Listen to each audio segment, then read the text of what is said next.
and I stayed 2.5 weeks in Siargao. But right now there were some issues that is just a little bit difficult. And generally in the island the Wi-Fi is absolutely terrible. It's so slow, it's so unreliable, and also the mobile data sometimes just doesn't work at all. That is the biggest downside of Siargao. I really don't understand what's happening with the internet providers in the Philippines. Globe, Smart, what's happening?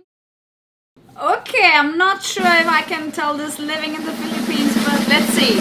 What's up, Philippines? Welcome back to another reaction video with your host Nelly. I am so happy to see you here. I have traveled so much in the Philippines. I lived in the Philippines. I know the Philippines in and out. And apparently this guy knows everything under 30 days of living in the Philippines. Let's see. He states, I lived 30 days in the Philippines. Here's what I think. Okay, 30 days is a good amount of time to kind of like know a little bit about the Philippines. But let me just tell you, it takes a little bit more than that. I think 30 days is the vacation, like everything is so great and everything is so beautiful phase, but maybe he has something else to say. Let's see. Let's just watch it together, shall we? I just tried living in the Philippines for a full month in 3 different destinations, and in this video I will tell you all my thoughts. How was it? If I would see myself living in the Philippines long term, and if I would recommend it for you for long stay or even moving to the Philippines.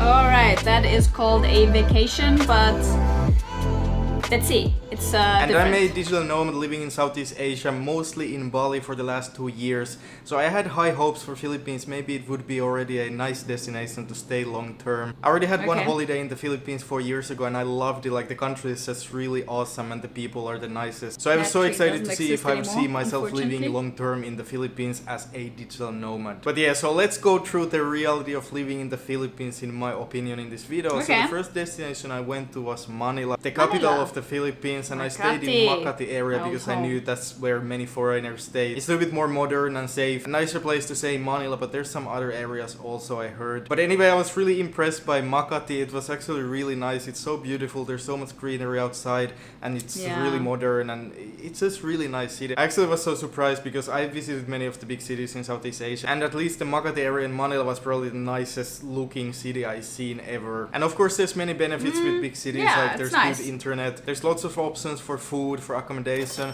I stayed in a pretty nice apartment building and it was quite good price. I heard it's only $400 per month if you rent it monthly. So what I would say about Makati, that can be quite comfortable to stay there. Looks like a studio. All the conveniences you need is there. And Makati was a little bit more expensive than the other places I tried in the Philippines, but the cost of living still was quite nice. I think you can live quite comfortably with like $1,000 to $1,500 per month, so it's pretty nice. But more about the cost of living in the Philippines later in the video. If you like to stay in a big city, then yeah, Makati, I think it's pretty good place to stay. But for me, the problem was that I don't really like to stay in a big city without a beach. But the good thing about the Philippines is that there's so many islands you can visit easily from Manila. The flights are quite affordable, like $30 to $60 one-way flights, and it's so quick, like 1 hour, 2 hours without luggage. The islands. So there's so much to see. So I can imagine even living in Manila, it can be quite amazing to stay there and then quite often do trips to the different islands in the Philippines. So you can see so much, but also have a comfortable city to live in. And the next destination I went was Boracay, and it's really famous island for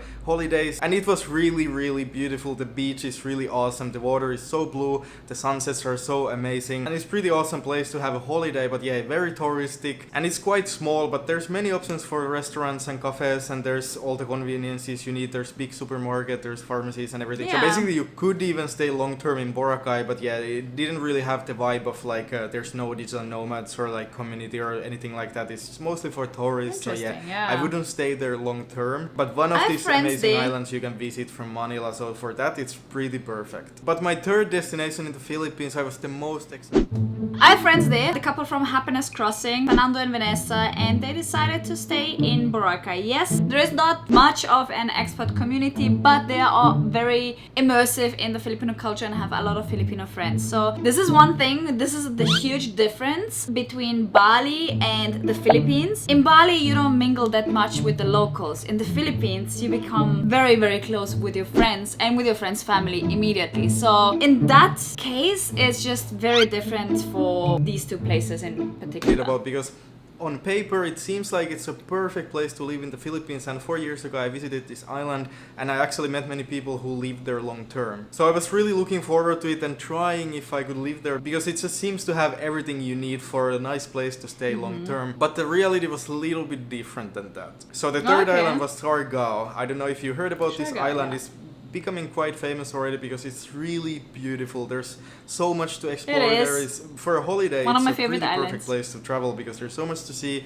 There's so many people to meet. It's the easiest place to meet people. I would recommend for solo travelers, like Siargao is the best place to go. Or even if you move into the Philippines, Siargao is a really nice place to have a community and make lots of new friends and just have a nice lifestyle. And it's still quite small, so it's not too touristic. There's not too many people. The traffic is not bad at all. It's really chill. Not bad at all. It seems like it's pretty perfect because it's like you can even surf there. For me, surfing is important because I love to surf. So there's pretty much everything you need in Siargao. Like there's also nice food, there's nice accommodation. And I stayed 2.5 weeks in Siargao, and after that I can say that it has the potential to be one of the best places to live and stay long term. But right now there were some issues that is just a little bit difficult, and for me the biggest one was the internet, and they're actually trying to improve that. A lot of hostels already got a Starlink, so the Wi-Fi is a little bit better there and more stable, but it's still really slow. And generally in the island the Wi-Fi is absolutely terrible. It's so slow, it's so unreliable, and also the mobile data sometimes just doesn't work at all, and sometimes works a little bit, and it's just really slow. So it's really hard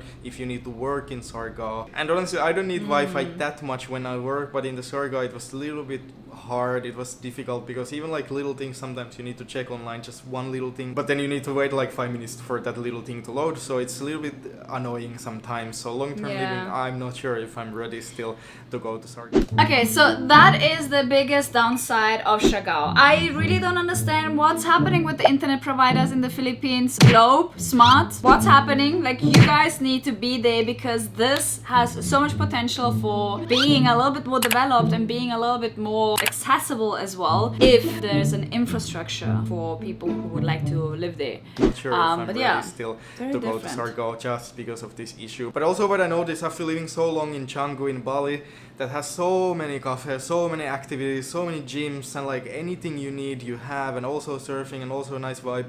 Comparing to that, Siargao is still a little bit too small. Like there's not so many food options. You can order food using this one website, but still there's only a few options. And especially for me being vegan, the food options are not unlimited. Like there's only few options, so it starts to get a little bit boring fast. But also like there's some benefits of Siargao that I haven't seen anywhere else in Thailand, in Bali, or anywhere. That the community is just the best ever. Like there's people always doing something, exploring or doing activities, and asking people to join, and it's the easiest place to meet people. I met so many friends in these few weeks already, and it's also so beautiful. And also the surfing is really nice in Siargao. And getting a visa to Philippines is actually really easy. You can get 30 days visa on arrival for free, so you can just arrive to the Philippines and all done. And it's also extendable up to 6 months, and it's around $100 per month to extend. That is a tourist visa though. Immigration office. So it's quite easy to have a long stay in the Philippines, and of course there's many other visa options, but I'm not an expert on those. And what about cost of living in Siargao? I would say that it's really good value for money. It's not as affordable as Bali can be. That's what but also in Siargao you can live really cheaply if you want to stay in a local accommodation,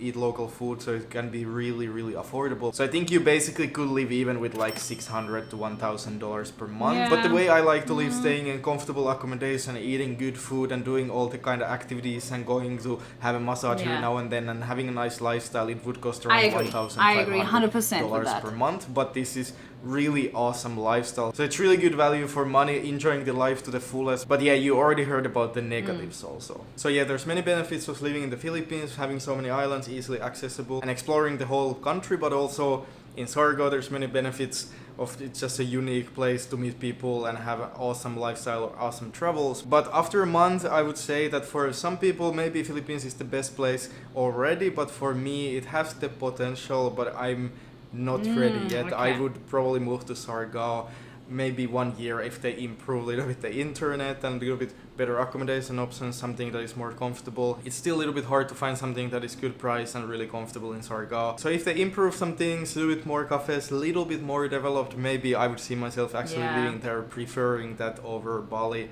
maybe 1 year. But for now, I would say still Bali is quite the best place to stay long term. Okay. Anyway, feel free to Interesting ask any points. questions down below. I will be answering to everybody, and subscribe if you like these videos, and like this video if you like the video, and see you Like the video if you like the video. Same goes for this one, by the way. I have to say he has a few good points. Siargao is really one place that I considered moving to as well, but it is lacking a few things that are very important to me. For one, the infrastructure in terms of medical supply. There is no hospital on the island. So for me, being there by myself, I'm exposing myself to a situation where if anything happens to me, it could be a little bit tricky. The internet situation has always been bad. It improved a little bit. I thought with Starlink it's going to be resolved. Unfortunately, it's not. There are spots where you can have reliable internet, but you know, sometimes it just depends on the weather. It is what it is. You're just like, okay, there are brownouts, there are electricity issues as well, so a lot of things can be improved. However, I would stay there long term. I love Siargao. I lived there as well for several months, so I know how it is